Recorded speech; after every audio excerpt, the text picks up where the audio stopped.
بڑی بڑی ضخیم کتابیں لکھی ہیں محقق لوگوں نے، یا جنہیں لکھنے کی اور لفظ بننے کی کافی صلاحیت دی گئی ہے، انہوں نے اسلام کے معاشی نظام پہ اور غریب پروری پر، صدقات پر، زکوٰۃ پر کافی ضخیم کتابیں موجود ہیں، اور اس پر پھر کافی بڑے بڑے سیمینار بھی ہوتے رہتے ہیں۔ ان ٹاپکس پر کافی کچھ لوگ بیان کرتے ہیں اور سنتے بھی۔ تو یہ حد علم ہے، علم، یہ حد علم ہے۔ بنیادی طور پر اس بات کو سمجھنا چاہیے کہ حد علم میں اور حد عمل میں، ان دونوں کے بیچ میں رکاوٹ کیا چیز بنتی ہے؟ وہ چیز جو ان دونوں کے بیچ میں رکاوٹ بنتی ہے وہ ڈسکس نہیں ہوتی۔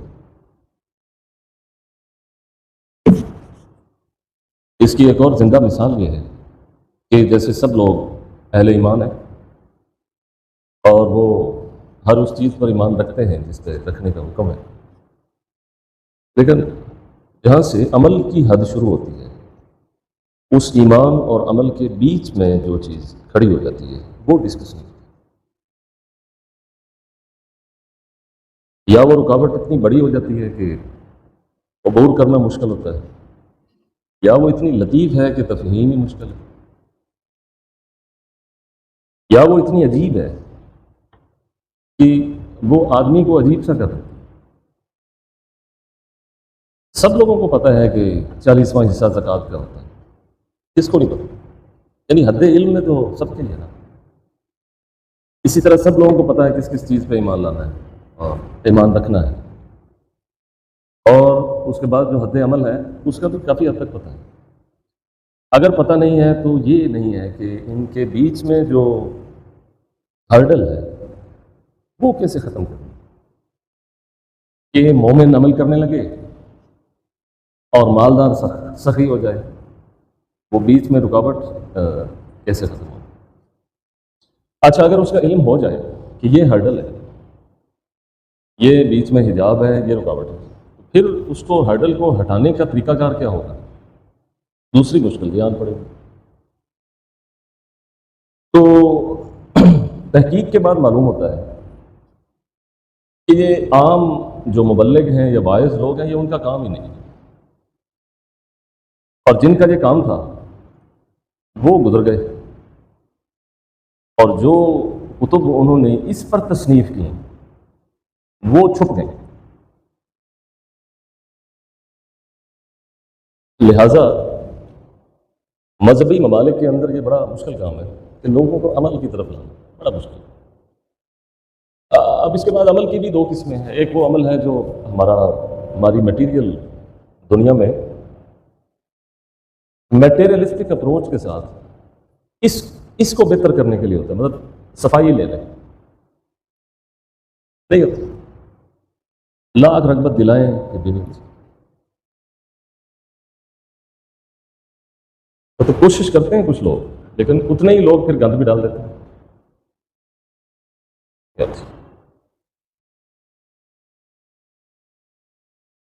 جو بڑے بڑے لوگ ہیں وہ بڑے بڑے اہم موضوعات پر بڑی اچھی اچھی باتیں کرتے ہیں، لیکن اسی دنیا کو بہتر بنانے کی جب کوئی صورتحال سامنے آتی ہے، پھر قرآن مجید سے ان آیات کا سہارا لے لیتے ہیں کہ جن سے دشمن کو ہرایا جاتا ہے، یا اس کو یہ کر دیں گے، اس کو یہ کر دیں گے، غالب آ جائیں گے، فتح کر لیں گے۔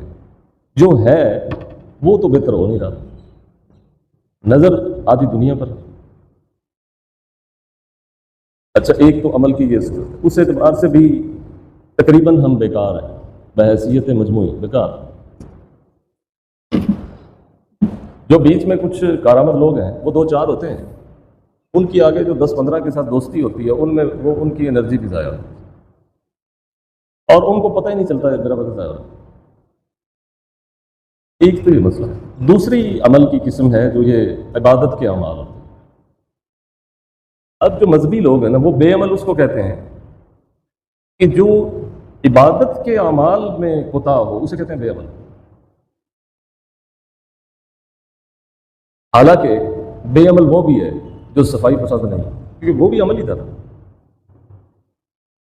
بے عمل وہ بھی ہے جو سمٹری کا قائل نہیں ہے، مطلب چیزیں پڑی ہوئی ہیں بس اسے، وہ ترتیب کا قائل ہی نہیں ہے۔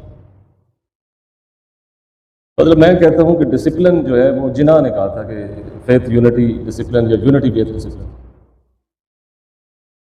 ڈسپلن جو ہے یہ ضروریات میں سے نہیں ہے۔ ڈسپلن کو اگر آپ اس کائنات کی حدود میں سے نکال دیں تو یہ ایک دن بھی نہیں چلے گا، یہ اتنی اہم چیز ہے۔ تو مذہبی بیانیہ یہ ہوتا ہے عام طور پر کہ بے عمل وہ بندہ ہے، بد عمل کی بات نہیں کر رہا، بے عمل کی کر رہا ہوں، بد عمل نہیں، بد عمل پر تو بات نہیں کر رہے، بے عمل کی کر رہا ہوں۔ بے عمل اور بد عمل کا بھی فرق ہے نا، جیسے بد نصیب اور بے نصیب۔ تو بے نصیب اور ہوتا ہے، بد نصیب اور ہے، اسی طرح بے عمل اور ہے اور بد عمل اور ہے۔ تو میں بے عمل پر ہوں ابھی بات کروں۔ تو وہ کہتے ہیں کہ بے عمل وہ ہے کہ جو ضروری جو باتیں ہیں، واجبی جو اعمال کی صورتیں ہیں، وہ نہیں کرتا، تو وہ بے عمل۔ مذہبی دین یہ کہتے ہیں۔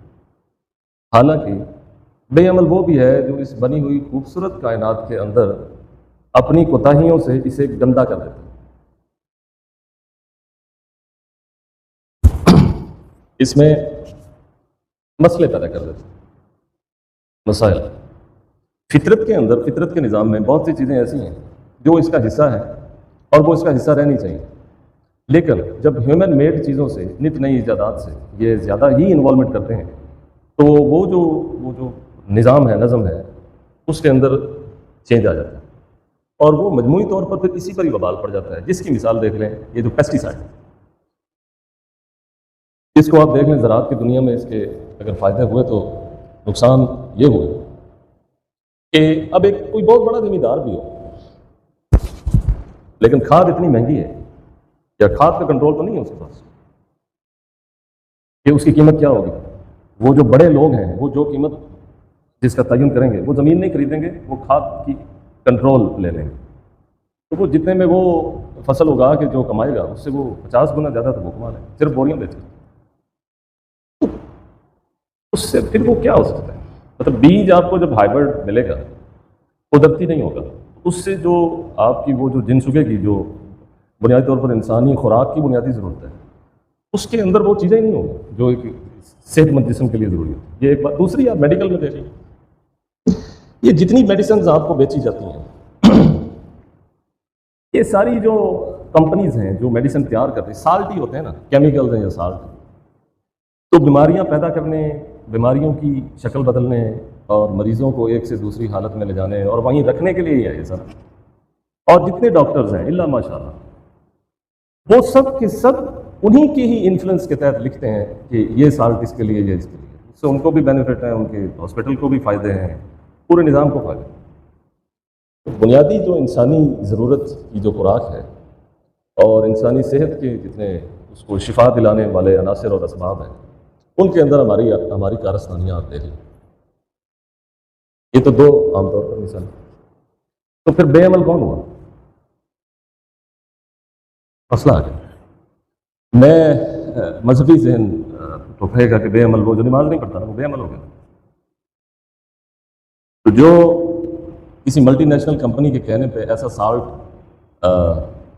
فروخت کرنے پر لکھ کے دیتا ہے، اس کو بیچو اور اس کو خریدو اور اس پر اسے پرسنل بینیفٹس ملتے ہیں، تو وہ بے عمل نہ ہوا، بہت بڑا بے عمل ہے، بڑا مسئلہ ہے۔ تو جہاں پہ ایمان کی بات ہوتی ہے نا، وہ ایمان اور عمل کے بیچ میں یہ جو ایک ہرڈل ہے نا، یہ کراس نہیں ہو رہی، بڑا مشکل ہے، بہت مشکل ہے۔ اسی طرح کوئی بھی شخص سرمایہ دار ہے اور اس کے پاس کافی کچھ ہے، خرچ کہاں کرنا ہے؟ سرمایے اور خرچ کے جتنے آگے مظاہر ہیں خرچ کرنے کے، جگہیں، مقام ہیں، ان کے بیچ میں ایک زبردست دانائی کی ضرورت ہے، وزڈم کی۔ وہ گم ہو گئی۔ اچھا، وہ وزڈم کے گم ہونے سے اسے پتہ ہے کہ لاکھوں لوگ بھوکے ہیں، پتہ ہے، یہ نہیں کہ پتہ نہیں ہے، لیکن پھر بھی وہ اس سے کوئی مینج نہیں ہوتا، اور اس کا جو پیسہ ہے وہ پانی کی طرح بہہ رہا ہے، اور کئی دفعہ تو پتہ بھی نہیں چلتا کیا ہے۔ ایمان اور عمل کے بیچ میں اسی طرح سے اگر کوئی شخص بہت دولت مند ہے تو سرمایہ اور خرچ کرنے کے مظاہر کے بیچ میں جو حجاب ہے، پردہ ہے، ہرڈل ہے، رکاوٹ ہے، وہ کیسے عبور کر دیں، یہ ایک بہت مشکل کام۔ اس میں مجموعی طور پر تو ہم ناکام ہی نظر آتے ہیں، اور وہ ناکام اس لیے بھی ہیں کہ اس چیز کا نالج ہی عام طور پر نہیں ہے کہ اگر کوئی چیز حاصل ہو گئی ہے تو وہ چیز کھپانی کا، وہ جو اس کے بیچ میں جو دانائی ہے وہ دانائی کیسے حاصل ہو، یہ ایک سوال ہے جس کا جواب سب کو تلاش کرنا چاہیے، کیونکہ پوری ذمہ داری سے یہ بات آپ لوگوں تک پہنچا دیتا ہوں کہ خدا ان دونوں کو ملا کے رکھتا ہے، علیحدہ نہیں کرتا، بندہ علیحدہ کر دیتا ہے۔ وہ فرماتا ہے والعصر ان الانسان لفی خسر الا الذین آمنوا آمنوا وعملوا الصالحات۔ دوسری طرف جہاں وہ سرمایہ کی بات کرے تو وہاں یہ بات بھی فرما دیتا ہے کہ مجموعی طور پر سرمایہ کو گردش میں رہنا چاہیے، گردش میں، تاکہ چند ہاتھوں میں نہ ہو، گردش میں رہنا چاہیے۔ یہی ایک بات، اگر آپ سرمایہ کو ایک گردش میں لے آئیں تو وہ تمام افراد تک پہنچتا ہے، وہ چند ہاتھوں میں نہیں رہتا۔ تو ہمارے معاشرے کا نیچے سے لے کر اوپر تک یہ المیہ ہے کہ سرمایہ گردش میں نہیں ہوتا، سرمایہ گردش میں نہیں ہوتا، جس کی وجہ سے کچھ لوگ تو بنیادی انسانی ان کو ضرورتیں بھی ان کی پوری نہیں ہوتی، اور کئیوں کے پاس اتنا ہوتا ہے کہ گنا ہی نہیں جاتا کیونکہ گردش میں نہیں ہوتا۔ اور اس کے ساتھ واضح طور پر یہ بھی فرما دیا فی اموالہم حق للسائل والمحروم۔ اچھا، یہ بھی اب ایک دانائی ہے بڑی زبردست قسم کی کہ مجھے پتہ چل جائے کہ میرے سرمایہ میں کس کس کا حصہ ہے، سائل کا، محروم کا، یعنی کس کس کا۔ وہ میرا اپنا بھی ہو سکتا ہے، وہ غیر بھی ہو سکتا ہے، وہ میرے شہر کے لوگ بھی ہو سکتے ہیں، میرے ہمسائے بھی، میرے تعلق دار بھی، میرے دوست بھی، میرے گھر والے بھی، میرے آل اولاد بھی، اور لوگ بھی، یا غیر واقف لوگ بھی۔ تو یہ جو دونوں کے درمیان کی جو دانائی ہے، اس کو تلاش کریں، کہیں نہ کہیں سے شاید مل ہی جائے، اور اس کے بعد ان دونوں کو ملائیں تو پھر پورا بندہ بننے کی امید رکھی جا سکتی ہے، یا ایک اچھا مسلمان یا ایک اچھا انسان بن سکتا ہے، ادروائز بڑا مشکل ہو جائے گا۔ اور آخر میں یہ پیغمبر صلی اللہ علیہ وسلم نے ارشاد فرمایا ہے کہ قاد الفقر ان یکون کفرا، کفر کے اسباب میں سے ایک سبب فقیری بھی ہے۔ فقیری سے مراد وہ فقیری نہیں جو ہم کہتے ہیں یہ فقیر درویش لوگوں کی فقیری نہیں، بلکہ وہ فقیری کہ کچھ بھی نہیں ہوتا تو وہ ننگ تڑنگ ہوتا ہے، وہ فقیر۔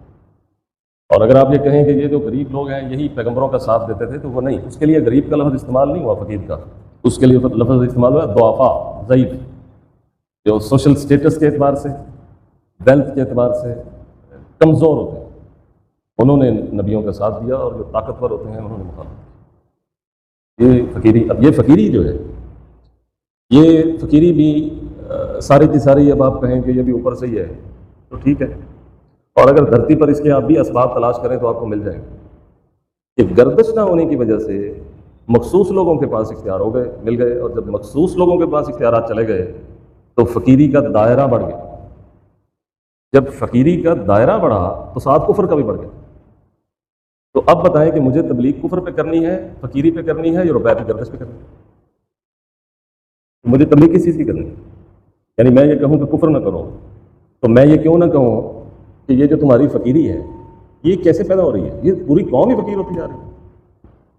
اور اگر میں اس کو بھی تلاش کروں کہ یہ جو پوری قوم ہی فقیر ہوتی جا رہی ہے، اس کا سبب پیچھے کیا ہے کہ روپے کی گردش نہیں ہے، اچھا اس کا بھی سبب تلاش کروں تو وہ نکلے گا کہ چند لوگوں کے پاس اختیار ہے جو گردش ہونے نہیں دیتے، تو پھر وہ قصوروار ہوں گے۔